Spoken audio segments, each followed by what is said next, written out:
Hello, my name is Mark Spurlock, one of the Twin Lakes pastors. Thank you for joining me today. I want to begin by showing you something kind of cool. You may not think it's terribly cool at the beginning, but it's got a little story behind it. This is a little oak tree, and these pop up in my yard all over the place this time of year because the blue jays, they like to hoard the acorns that they find. They can't eat them all at once, and so they stash them all over the place in the ground. But because they don't have any kind of record keeping system, they forget some of those acorns where they were or if they ever had them. And as a result, they kind of inadvertently become oak tree farmers. And so here's the result of one blue jay's forgetfulness right here. And I show you this because we call this an oak tree, right? We don't call it an oak weed or a blade of oak. It's an oak tree.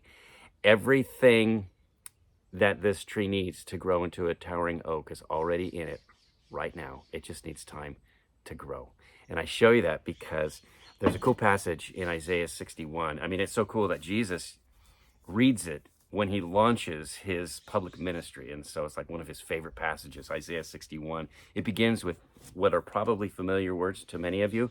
The Spirit of the Lord is upon me because the Lord has anointed me to proclaim good news to the poor. It's Jesus proclaiming his gospel. And he talks about what that will look like. It will look like that he has been sent to bind up the brokenhearted and to proclaim freedom for captives and release of prisoners, to proclaim the year of the Lord's favor and to comfort all who mourn and provide for those who grieve, to bestow upon them a crown of beauty instead of ashes, oil of joy instead of mourning, praise instead of a spirit of despair.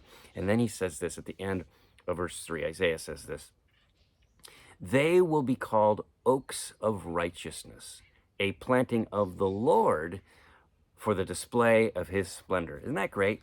You and I, that's the they in that passage. We are God's people, right? We're his children. And of us, it says, we will be called oaks of righteousness, a planting of the Lord for the display of his splendor. Now, you may feel about as far along in your Christian journey as this little oak tree right here. You know, you're like, man, there's not a whole lot impressive about me. I got a lot to learn. I got a lot to grow in terms of coming into all the things that Jesus has for me. Well, that's okay.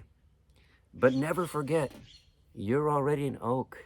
So when you get discouraged, when you feel less than you should be, you are a planting of the Lord for the display of his splendor. And so I just encourage you to lean into that today, not to get, haughty or proud, but to feel a sense that, wow, God has great things for me. God has a future that has to do with displaying his splendor. And everything that I need, he's given to me.